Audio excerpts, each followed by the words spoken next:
So the theme of today's What Work session relates to, thank you very much, relates to Area 2071, 100 years after the formation of the UAE. And the big question that we're going to look at as a group, really, because I certainly don't have the answers of how we're going to live in 2071. The big answer relates to what we think as a group that future is going to look like. Okay? Now that's a fairly big question, how we're going to live. So what I did to make the task a little bit easier was I broke the task down into 4 key areas. Okay? How we're going to work, types of places we're going to live in, types of things we're going to eat, and the different ways we could travel. Okay? And I'm going to need to get some of your input throughout this presentation on those 4 areas based on your own thoughts. Okay? Okay, so currently 2018. Anyone want to tell me the best way of predicting the future? It's real simple. What's the best way of predicting the future? Keeping up with the news, basically. New trends that you can predict. You can have some predictions. Yeah, so how do we predict the trend that's happening like 50 years, over 50 years away? Does anyone know? Look at the past. Okay, very good. And that's how businesses do it. That's how governments do it. Okay? So, let's rewind back to 1871, 100 years before the formation of the UAE. Okay? I'm just going to show you a quick video that relates to some paintings that were created during that time. Okay? So this is Louise Rayner, who's a famous British artist who depicted it really well, actually.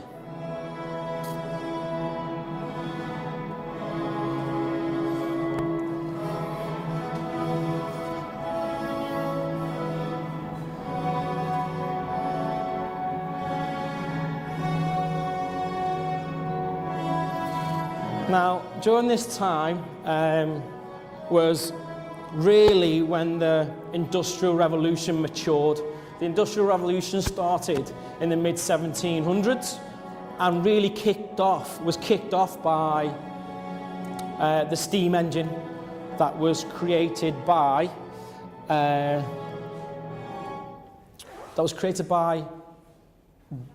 James Watt, who was Scottish.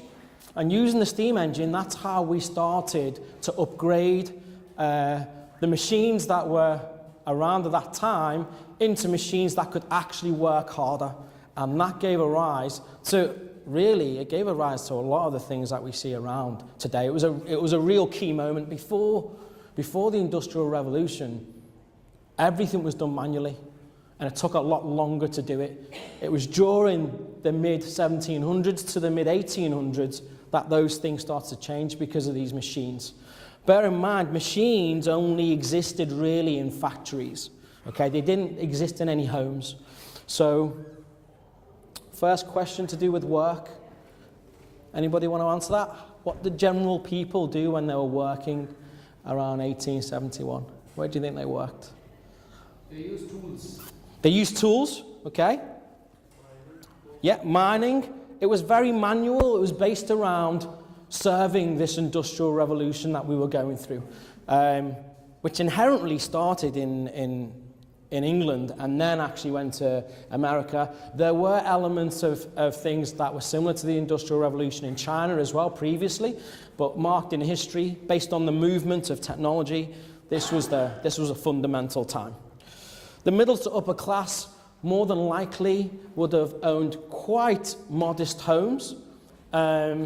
Some other, the less fortunate, would have lived in larger families in one living space. The types of food that people ate at that time was very local. It was locally produced. You would probably buy your vegetables or your meat or poultry from a neighbor or a very local farmer, and more than likely there would be a lot of walking involved. Some of the middle to upper class, the richer end, would travel with horse and cart. Because bear in mind that in 1871, the car didn't exist. The car hadn't been invented in 1871, what they called the motorized carriage. It wasn't invented until a decade or so after. So only 100 years before the formation of the UAE, this is kind of how life existed. And that kind of gives you a bit of an impression of how fast things have moved forward. Are there any questions about where we're up to so far? Does anybody want to add to where we're up to? Do we have any historians in the classroom? Ben, do you want to add anything? Do you want to put any of your knowledge on this? You sure? Oh, yeah. Okay. Okay. So with that in mind, let's fast forward to 1971. Now, in that period, a lot of things happened between 1871 and 1971 that, again, played a real big impact on our society. Does anybody want to have any guesses? I've got a list that's going to come up. What could be on that list? From the turn of the 18th century to the 19th century, there were quite a few innovations. I kind of gave you a bit of a clue before. Does anyone want to have a guess at one of them? An innovation that could be in these years, for example, in transportation, we had the first cars. The first car, very good. 1 house point for you. The airplanes, we had the first aircraft. Okay, you need to give somebody else a chance. Okay. This guy just wants the house points. First airplane, first motorized vehicle. Anything else? Communication. So, do you know who invented the first telephone? Do you know? Do you know who invented it? Does anyone know? Alexander Graham Bell. 2 house points for you, sir, at the back. Very good. So, they're actually both on this list. Something else that is on this list that transformed at the turn of the 19th century, probably not that early. The turn of the 1900s. Yeah, no, in between 1871 and 1971. So that's the period that we're just going to discover. Okay, so before that. Yeah, so before that. So late 1800s, early 1900s. Yes. Yes, sir. Electricity, yeah. I mean, electricity and light was brought to us in the late 1800s. And I mean, before that we had candlelight. I mean, these are massive jumps in technology that today we just take for granted. The first power grid, for example, which was created by Thomas Edison in 1870, was actually in New York.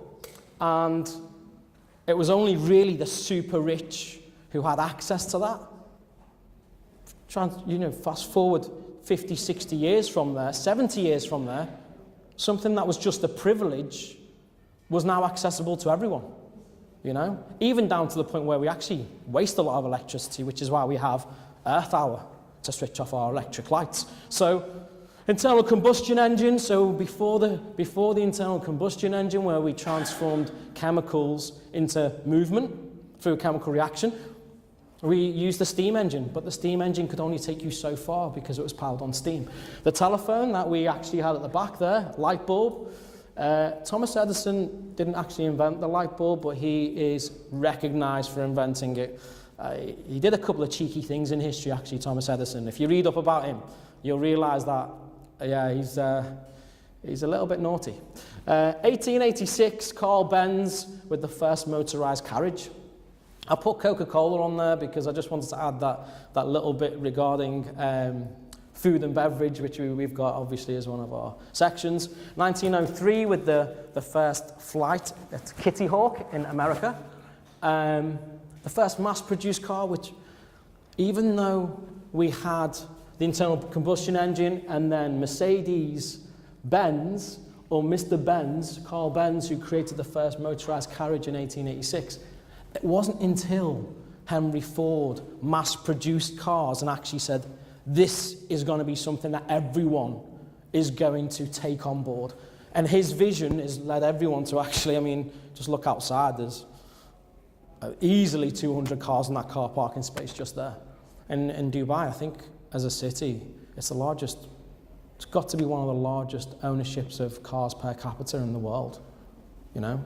And that's down to people's vision, like Henry Ford. And then obviously things like penicillin, which were key when we were trying to take care of the wounded and injured during the horrific world wars of the mid-1900s.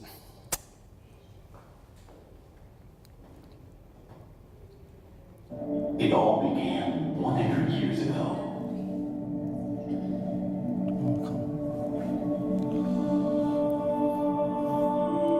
People wanted to use lights and appliances at the same time. The desire to help inspired us.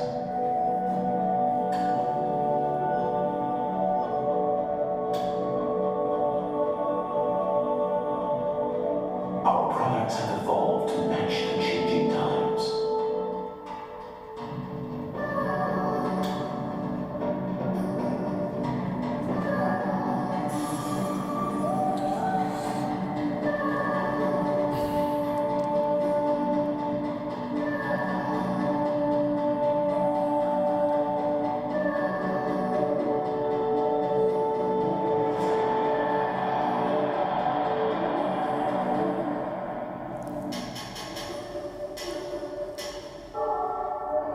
The times have changed. Our intentions have not.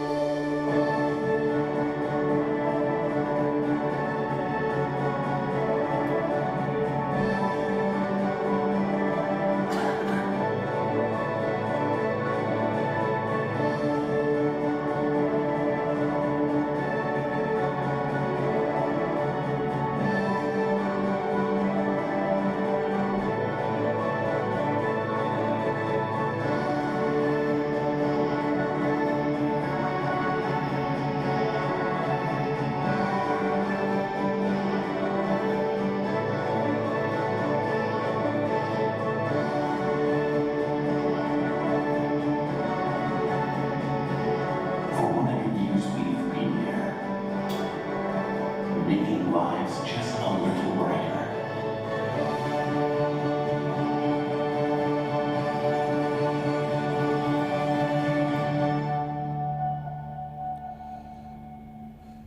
Okay, so that's an advert by Panasonic. And if I just take it back to that bit there. I mean, if you have a look at this here, right there, okay?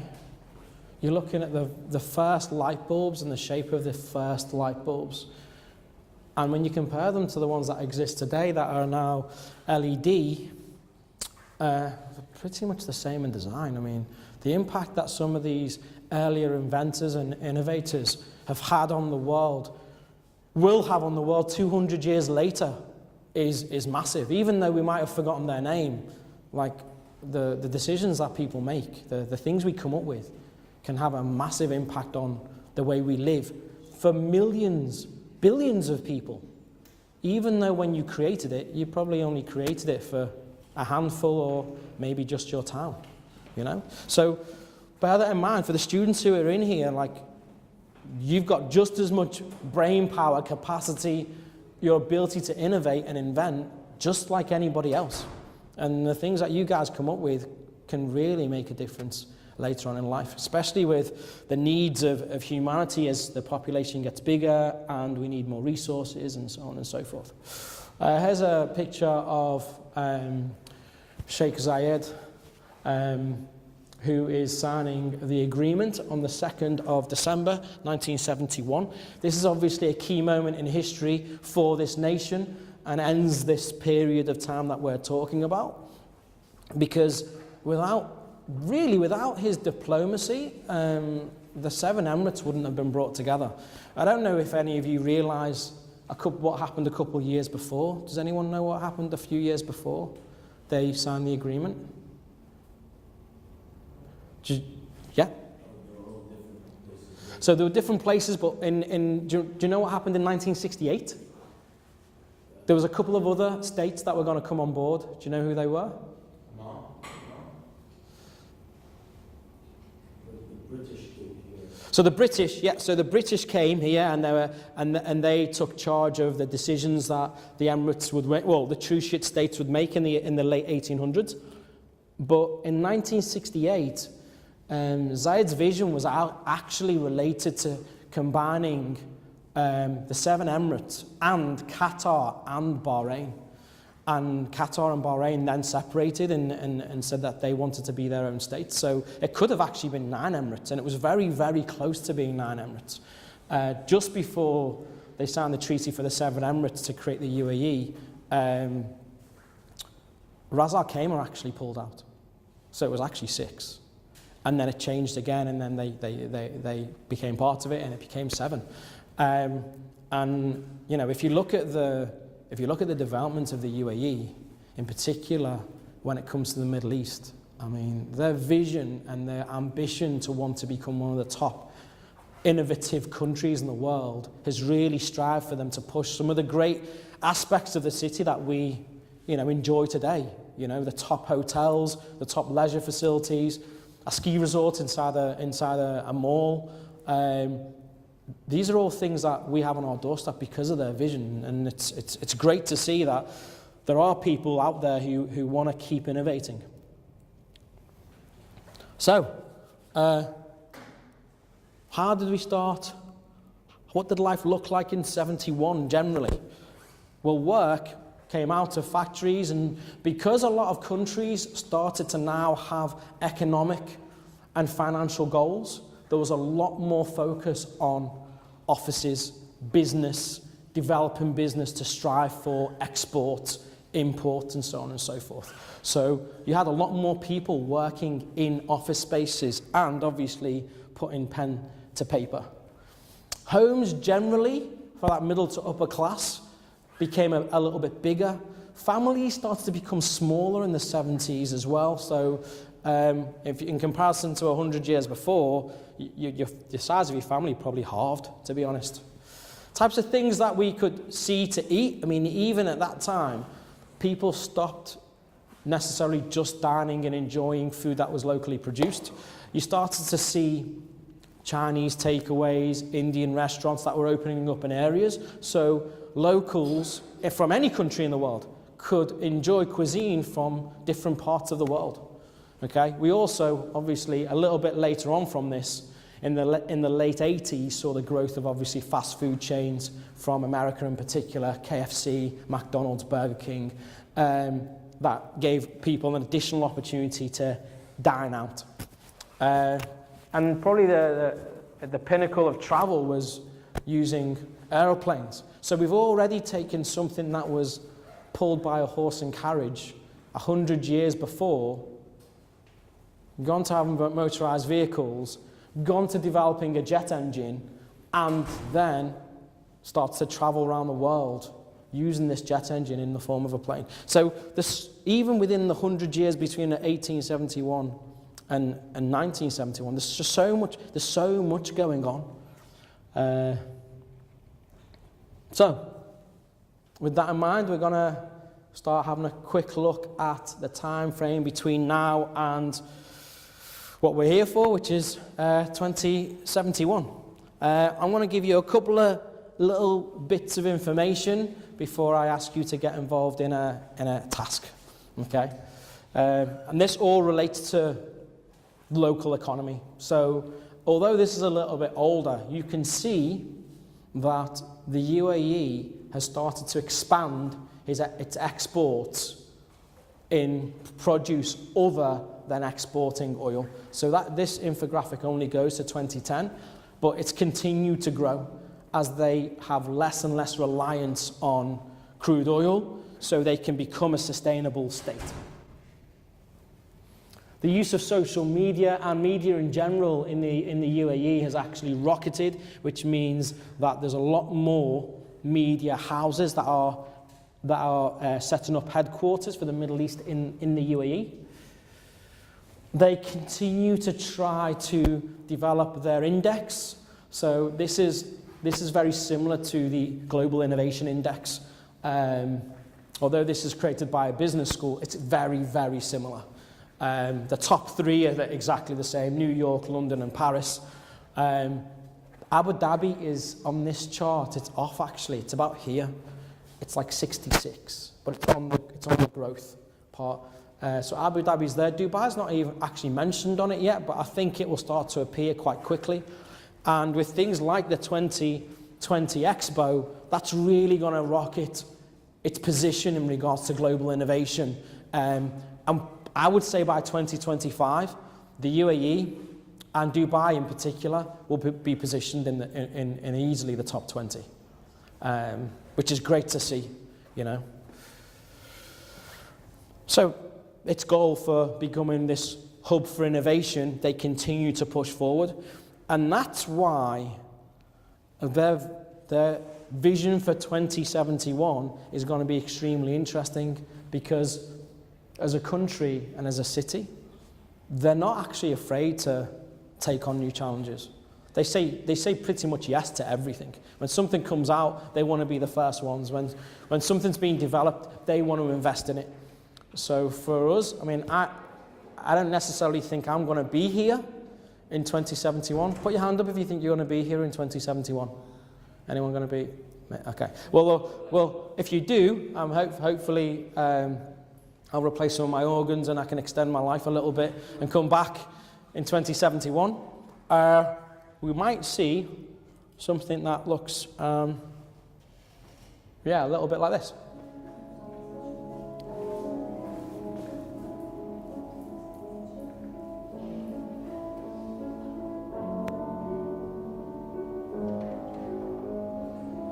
Sorry to interrupt, sir, but this is the last 10 minutes and we need to do the survey.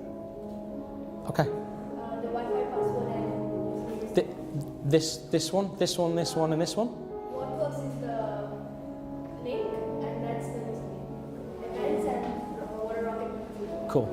Okay.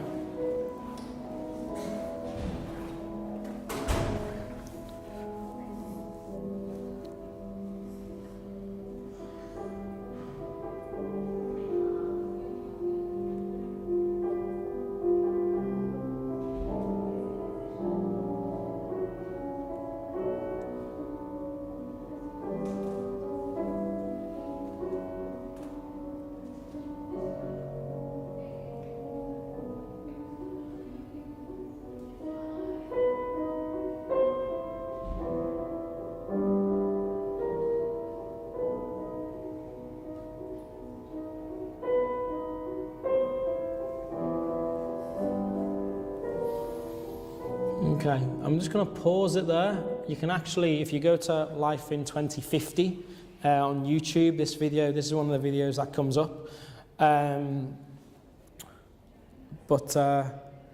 Yeah, I mean, you can see even the impact. Remember we spoke about electricity? So electricity being created, invented in the early 1800s and then put into a power grid. All these vehicles that you see flying around are all based on electricity, zero emissions.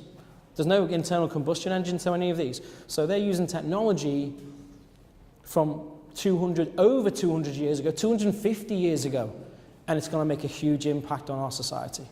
Okay, so like I said, the movements of today will really make a big impact on tomorrow. So I'm going to need your thoughts for this one, okay? I want to know, like, a couple of opinions. I'm going to give you a couple of minutes on the 4 areas that we've been looking at. How do you think we're going to work? What are the types of places we're going to live in? The types of things we're going to concentrate eating? And where we're going to travel? Okay, I'm just going to give you a couple of minutes. If you can kind of have some thoughts about that, have a discussion with your friends, and let's see if we can answer those questions. What do you reckon?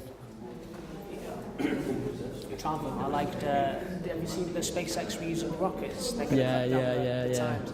I genuinely see that becoming a reality. Yeah, funnily enough. Manage the fuel and all that sort of stuff.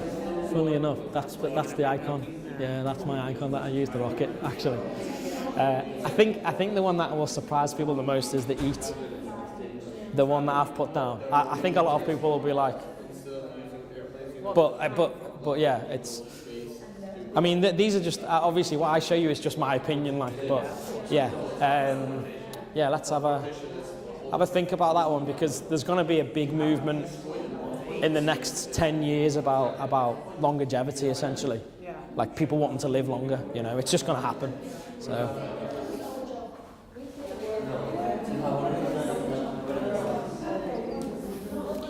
How are you, sir?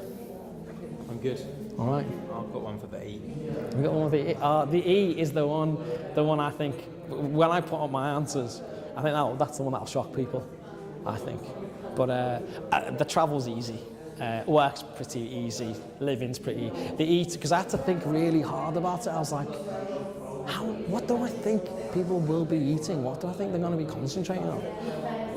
And I had to do some research on it before I was like, yeah, that's the route I would go down, kind of thing. So the travel's an easy one. Well, the pinnacle of travel will be rockets, won't it? Inevitably by 2071. Like, but Hyperloop will definitely be in there. But yeah, it'll be traveling on off planet as we become the first, well, known interplanetary species. So, God, a lot's going to change in the next 50 years, mate. Jesus.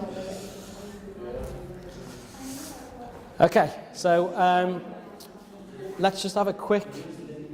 We're just going to have a quick review.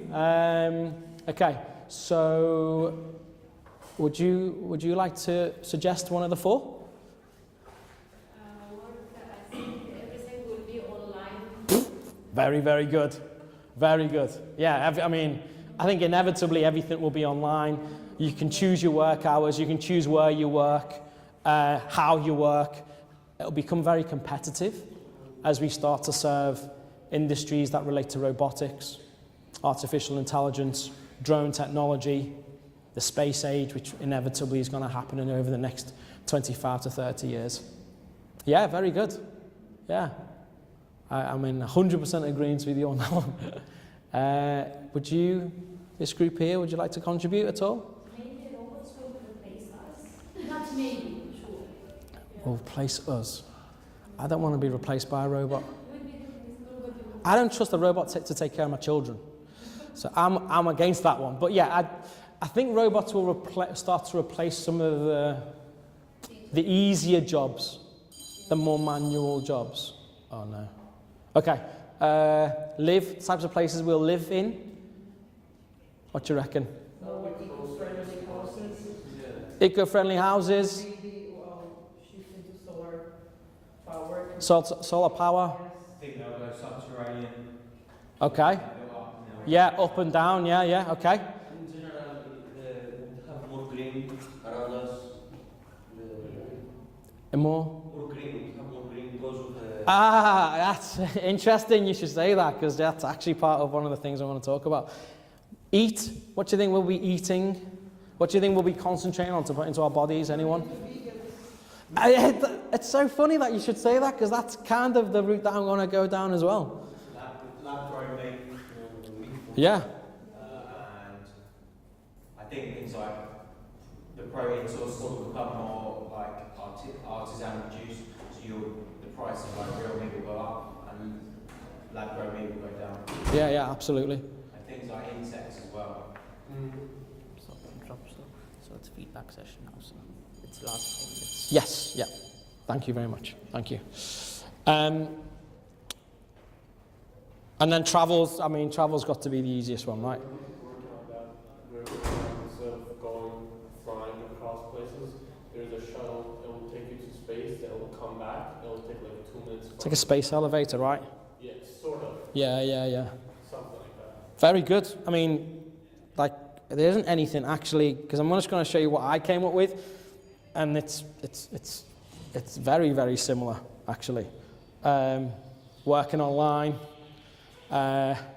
living higher up or lower down. I think cities will become a lot more clustered as people start to look at these hubs as places where they can earn more money. I mean, it's already happening now, and I think it'll happen further on. Eating things that are a lot more organic. I'd say in the next 20 years, there's going to be a huge push for people to extend their lives.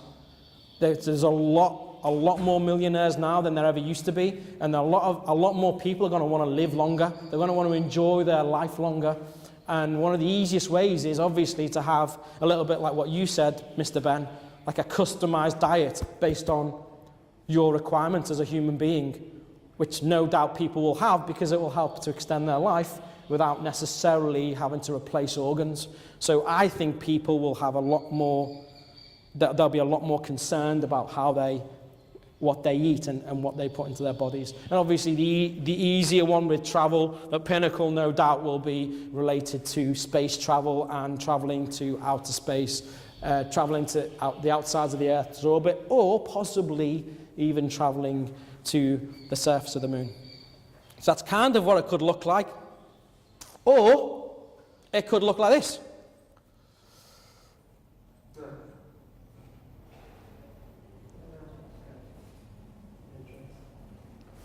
I actually don't know. I mean, that was really just put in there as a bit of a joke.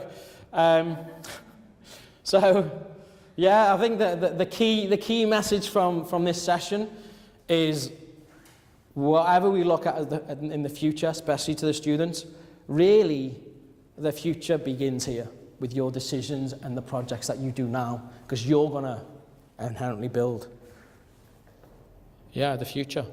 Thank you very much. Thank you. So I think you guys need to do a survey at what works if you can. Username and password.